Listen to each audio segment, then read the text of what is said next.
Ladies and gentlemen, you're listening to The Black Tower Show. I am your host, Nathan Ford. Jake Fox is here. We're in upstate New York. The sun is shining out there. But inside, we got work to do.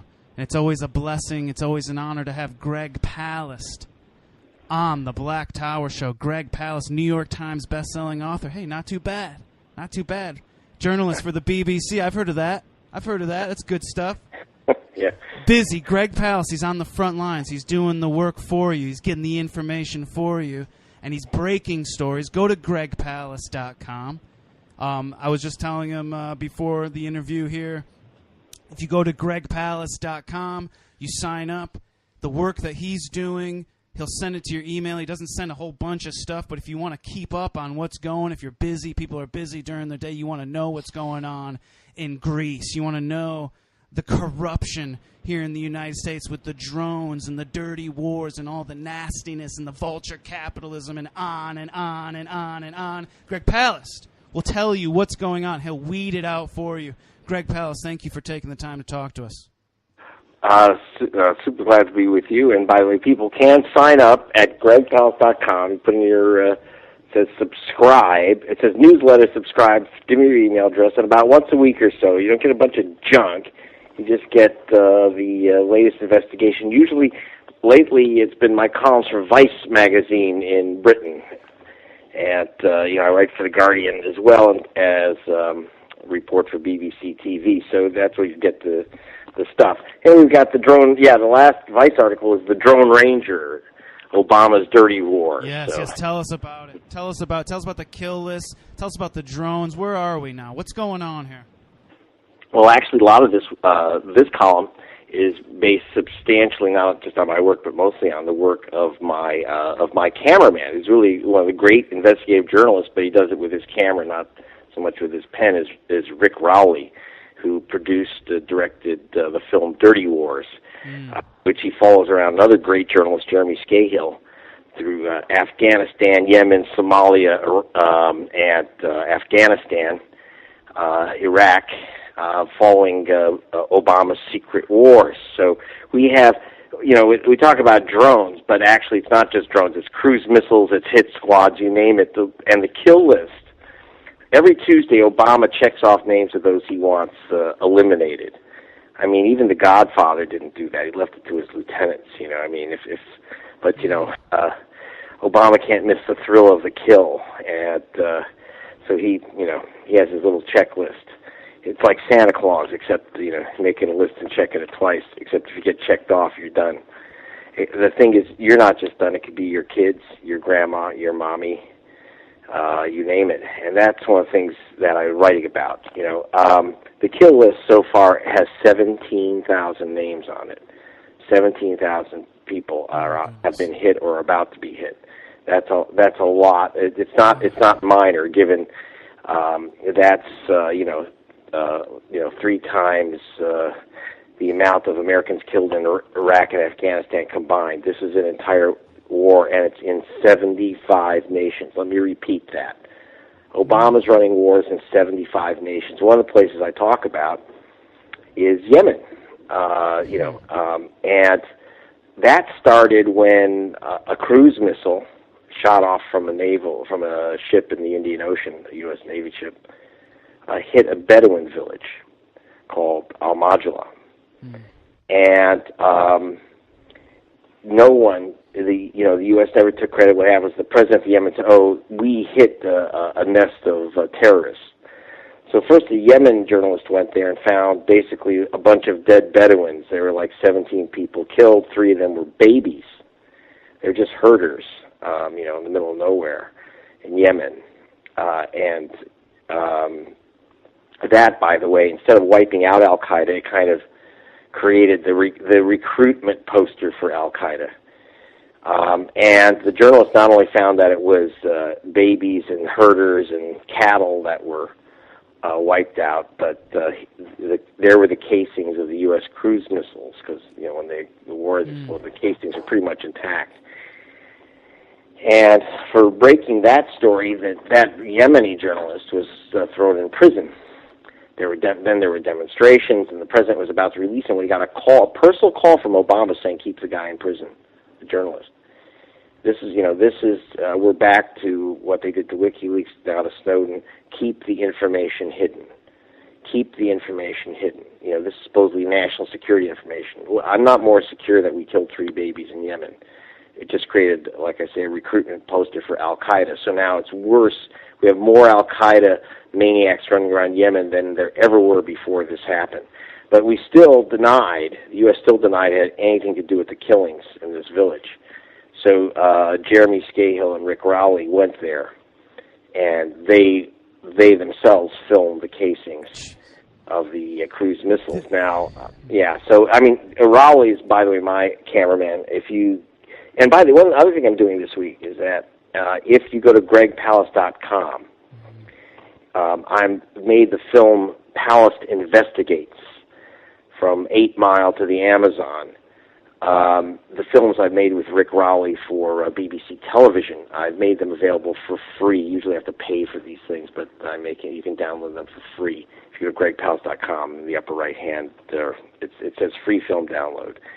So you got to see this stuff yourself. Do see the film Dirty Wars, but read it yourself. Then you got the other things. I'm writing about Obama. There was a lot of discussion when Obama's drone squad, when the drone ranger hit a guy named Anwar al-Awlaki. Mm-hmm. Now, this was a guy that I don't really miss. Yes, this is the first time a U.S. president had ordered the assassination, or that we had a U.S. president officially and openly order the assassination of an American citizen. Al-Awlaki was an American citizen, but the truth is he had gone over to the dark side. He voted for Bush, so to me he'd already been on the dark side. But after voting for Bush, he joined Bush's friends at Al-Qaeda and became their kind of mouthpiece propagandist. And so he was hiding in Yemen when Obama ordered him taken out, assassinated with a drone. Okay, we can argue about the niceties of killing an American citizen, but he was already at war. He was a warrior. He knew that he was at war. But then the U.S. State Department and the White House issued a statement that this American citizen and 3 other American citizens had been killed in Yemen.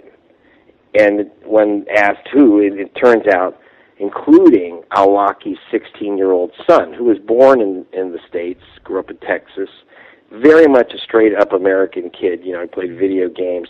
You go to his Facebook site, it's nothing but junk about rap groups and stuff. The girl, he was just about the typical American kid, but he was dragged by his father to Yemen. Now you might say, okay, stuff happens. He was collateral damage. You rocket his evil dad, and he gets killed too. To me, that was sickening enough that you wouldn't care that this 16-year-old kid, his 16-year-old cousin, another 16-year-old friend, Americans were killed along with Al-Awlaki. But as it turns out, that's the impression. The White House issued a statement that Al-Awlaki and 3 Americans were killed, 3 other Americans, one being his son. Someone asked at the White House press conference, believe it or not, why would you kill a 16-year-old kid? And he said, the press spokesman for the White House said, and I want to quote it because I don't want to get this wrong. And he said, I would suggest, this is Robert Gibbs, at the White House for Obama, quote, I would suggest that you should have a far more responsible father. That was his line about killing a kid. Now, here's the thing. Cold. Now, if you want to get ready for cold, here's the real cold. The kid wasn't killed as collateral damage to a rocket hitting his father. That would have been bad enough, like we don't care who's there, right? The kid was killed, as it turns out, Rowley finds out, hundreds of miles away 2 weeks later. Hundreds of miles away 2 weeks later. And by the way, the only way that they knew it was the 16-year-old son, because he wasn't blown to pieces, he was blown to piece. There was just a bit of his skull left, and unlike other Yemeni kids, he had long curly hair because he wouldn't cut it coming from the state. That was all they found, was just a piece of skull with long hair on it. That's all that was left of the kid. 2 weeks later, and hundreds of miles away, they rocketed the kid. And the White House response is, quote, I would suggest that you have a more responsible father. Now, next year, Malia Obama turns 16. So if Al-Qaeda takes her out, I expect them to issue a statement saying, gee, she should have had a more responsible father. And I guess we'll say, well, that's how it is, right? That's just how it is. Well, Mr. Obama, are you ready? Are you ready for that? Are you ready for that? I have a 16-year-old son. You know what? I don't care. You want to take him out, that I should be more responsible? This is a new thing. We're now killing people's kids. Now, I know that there are bad guys that do that stuff.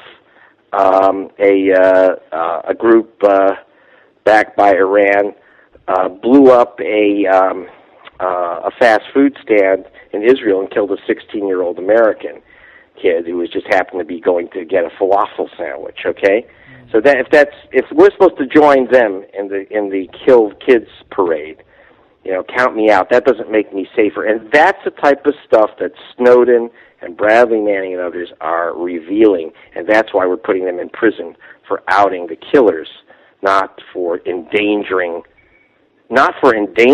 Americans, but for exposing, the kill game, and that's why Obama's a traitor. Greg Palast on the Black Tower Show, broadcasting 1310, 1590 WASB, upstate New York.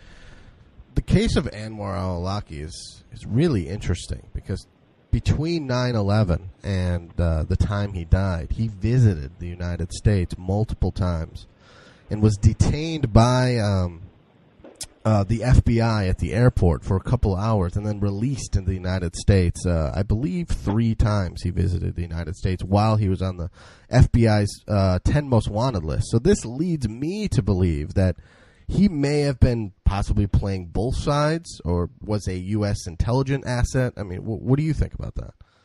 I don't know. I mean, of course, by the way, it just shows you how, Snowden talked about how they, keeping track of us to keep us safe.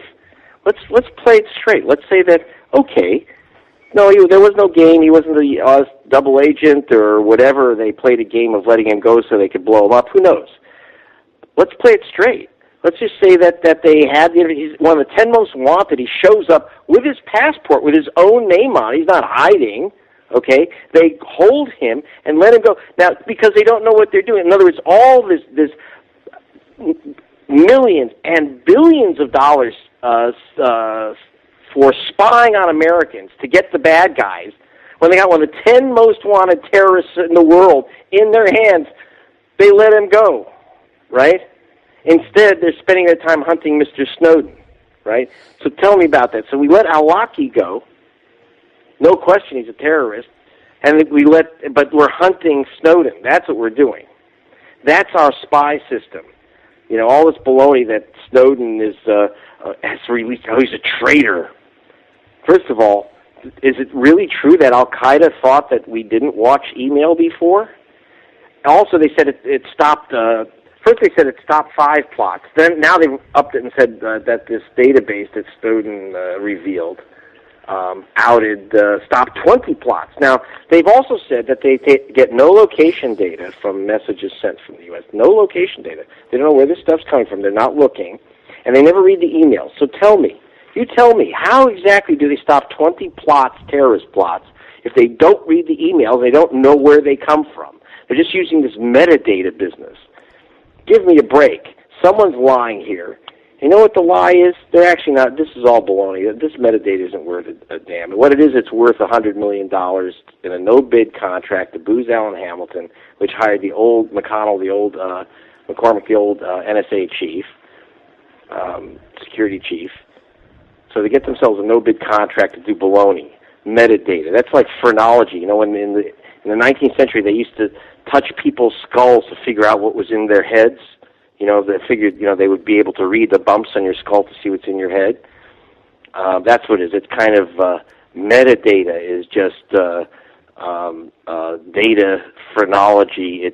It's bullshit meant to suck hundreds of millions of dollars out of the pockets of pinheads known as American citizens, right? So that's what it's all about. And it's not even a threat to our civil liberties. It's a threat to our intelligence, not military intelligence. I'm talking about brain intelligence. Americans are dumber than bricks, and they're buying this stuff. They probably deserve it. So that's the problem. Anyway, but to me, when you start killing al-Awlaki's kids, and I know why they did that. See, because they know that the Al-Qaeda, al-Awlaki, these guys, they figure they're going to get killed. They're going to be great martyrs, right? They're going to get their 21 virgins or whatever after they die. But so the U.S. is playing the old Russian game of saying, we don't just take people out. We don't assassinate people. We kill your kids. We kill your mother. We kill your brother-in-law. That's what we do. Well, that's some motivating tool, though. I mean, it does. That's just. I mean, does that work? No. I mean, it just creates and expands. Well, it depends if you're ready. It works in one way, like when the Russians, that coward, sick, traitorous jerk called Ronald Reagan he gave guns. He gave guns to Hezbollah via Iran in return for getting our hostages back from Hezbollah. By the way, if any Democrat did that, they would not just be impeached; they would have been hung. That's treason, aiding the enemy. It's right in the Constitution. You die if you do that, right? You die if you do that. So Reagan pulled this con. It was sick, but the Russians said, no, we're not going to give Hezbollah guns. What we're going to do is they found out who was the leaders of Hezbollah. They killed their cousins and their nephews and their nieces and their uncles and their children and their grandmothers. Day by day, they killed another person, just, like a grandma, until Hezbollah released the Russian hostages. So it works up to a point, but as we saw with the Soviet Union, then they wait. And then the Soviet soldiers were literally skinned alive when they were taken prisoner next time. Then they said, well, clearly you don't pay for hostages, so we'll just kill your soldiers we'll just skin them alive and leave them in the sun. Does the problem start with things like when you mentioned in your book Vulture Capitalism and this idea of kind of frontierism and expansion in the U.S. and going into other countries and kind of taking their resources and sort of and this abusive kind of cycle that we have in the United States? Is that where this begins? Does it begin? Yeah, there? I mean, look, it's all the money. It's not about. Yeah, exactly. Right. So in my book, Vulture's Picnic, my latest book is Billions of Ballot Bands. You'll see a lot of the guys who are making the money off. It's basically a profit center. This stuff, just like Booz Allen Hamilton. How do we end up with this contractor with sensitive national security stuff? So, first of all, it's not sensitive anything. It's junk. The answer is because they figured out a way to get a couple $100 million to cronies on the inside who got their piece back. In other words, the minute that these guys leave government, they go and sell. See, who's really giving away the secrets, right? To me, that guy McConnell from the NSA goes to Booz Allen Hamilton, private contractor, and says, look, we have these databases, and we want you to play with them. Isn't he the one that revealed the secrets? But since he's being paid millions of dollars, he gets the billionaire exemption.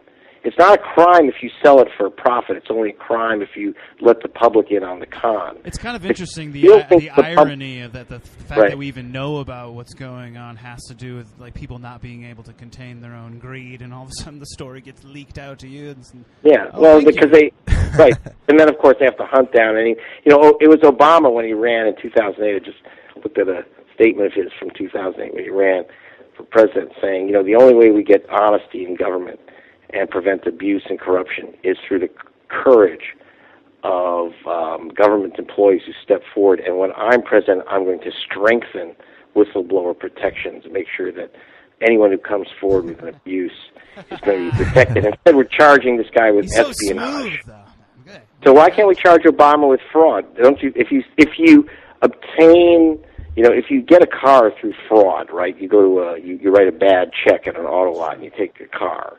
Right? That's fraud. You go to prison. If you lie and commit a fraud and become president, shouldn't there be some punishment for that? No, I don't think so. Right.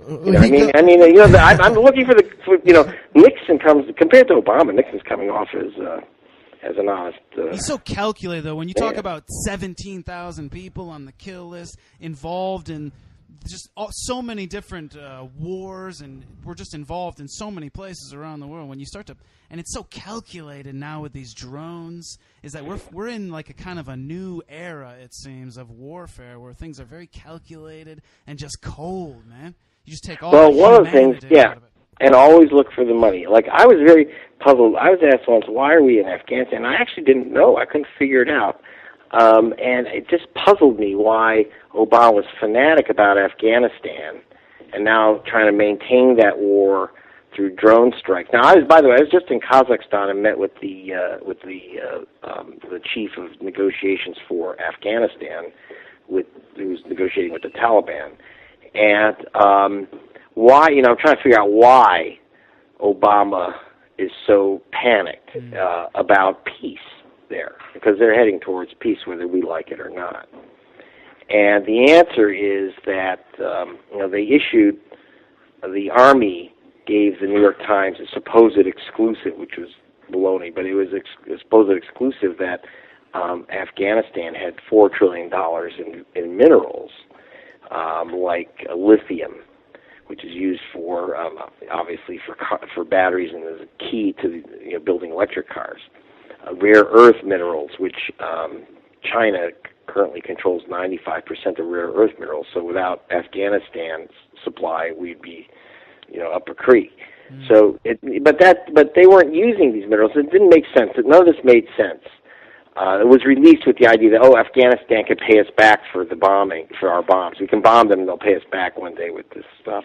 But then I looked back at an old CIA report, which was squirreled away in some weird library.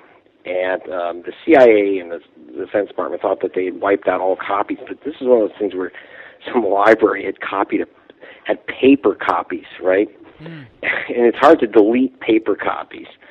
So, in that paper copy, they had the same list of minerals, except at the top was a mineral that wasn't in the list that was released.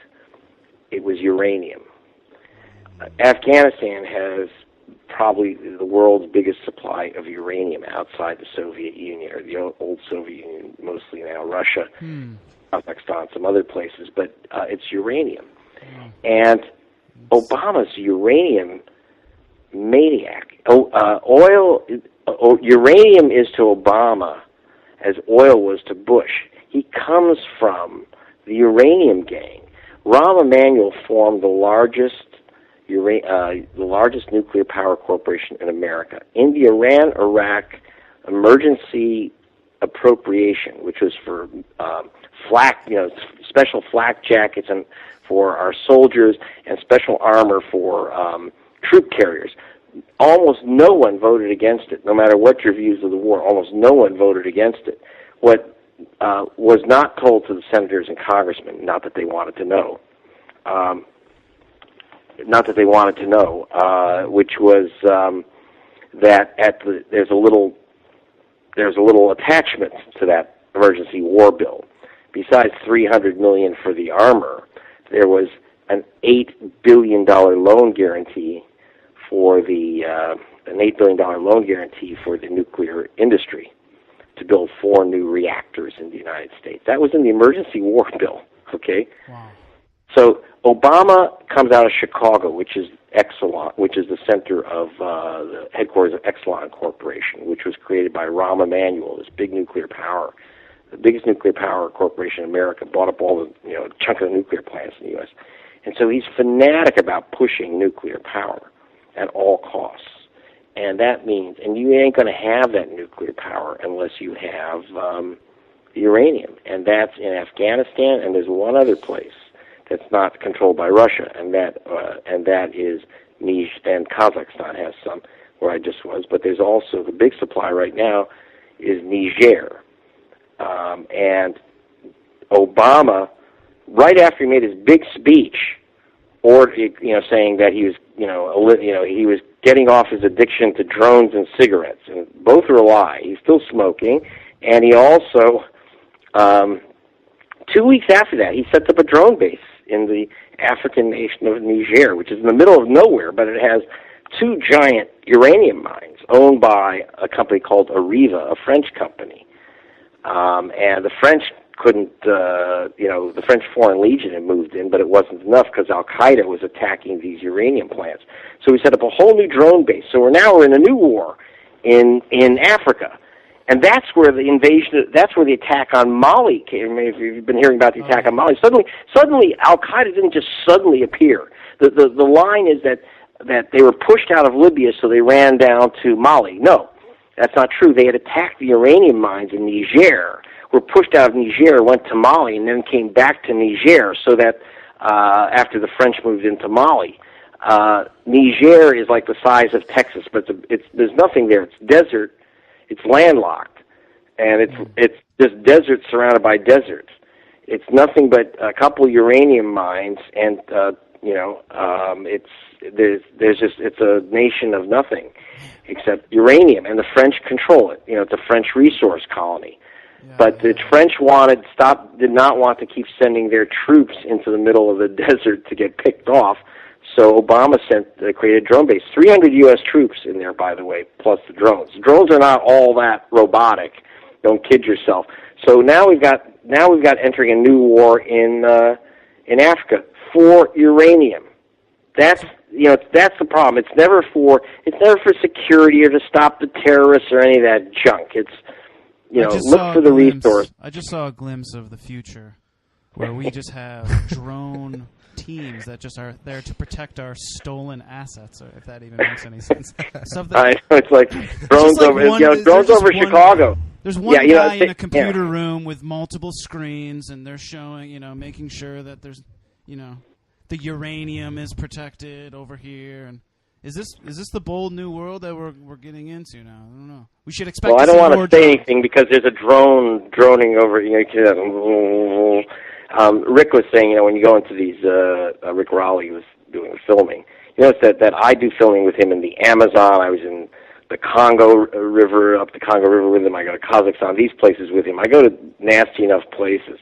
I try to avoid places where I know that there'll be lots of bullets and drones and stuff because I hate to be collateral damage, but he's crazy.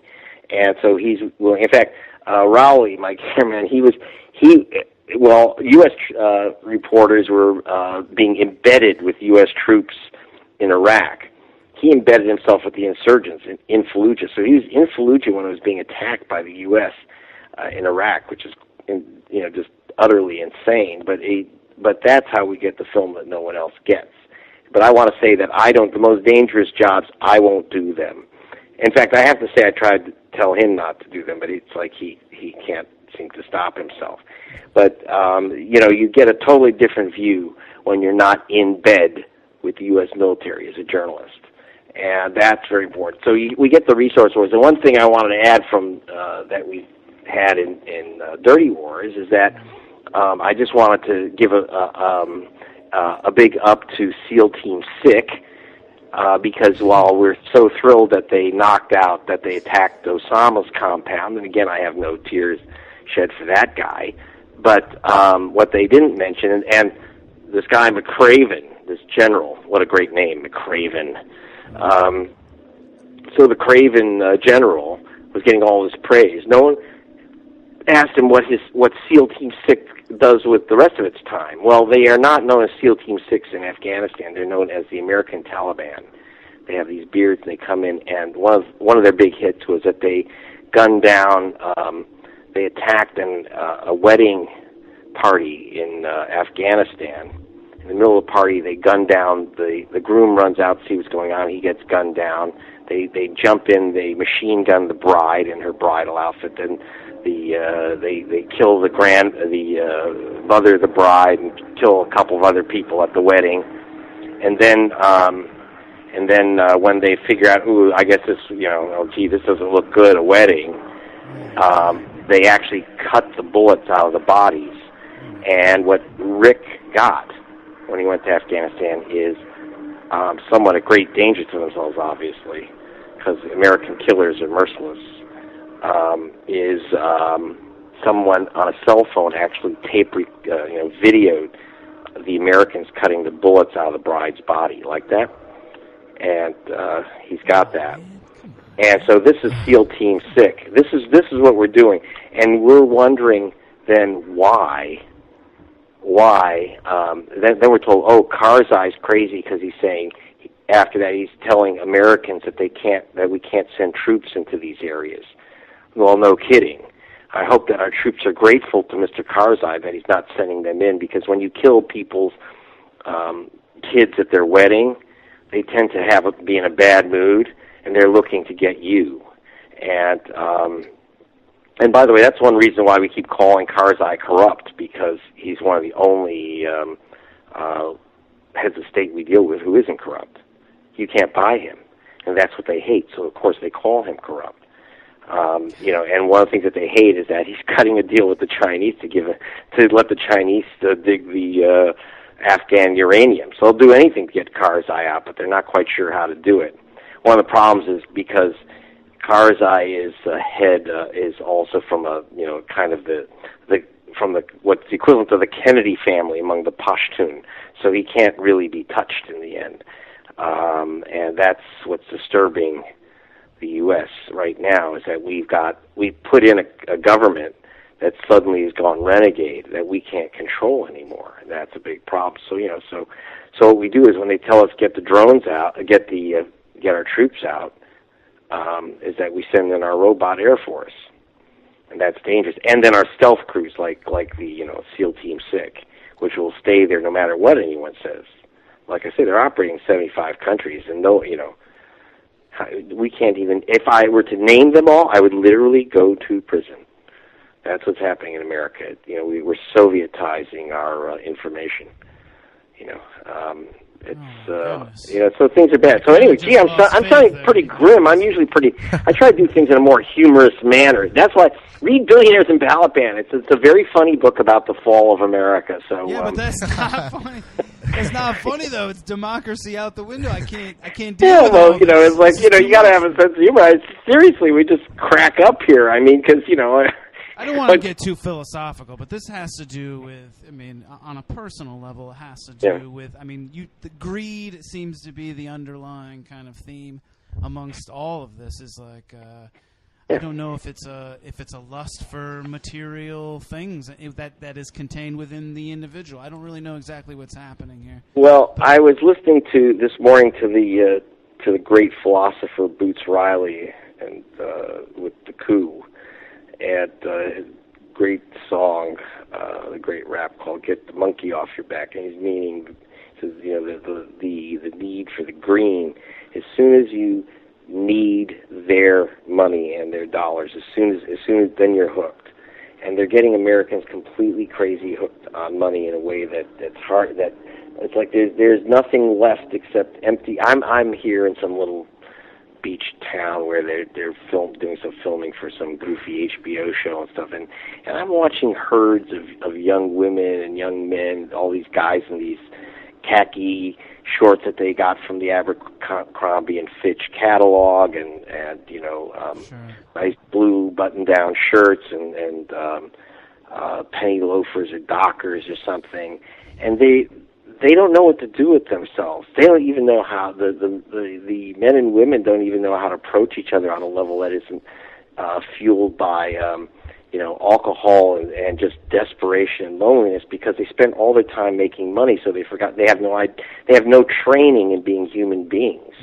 And that's what I want to tell people listening to this. If you're a young person, you don't know what to do with your life, just remember one thing: if your game is greed, you'll never get laid. Amen. Words of wisdom. Greg Palast, New York Times best-selling author, journalist, writes for the BBC, British newspaper The Observer. He's all over the place. Go to gregpalast.com.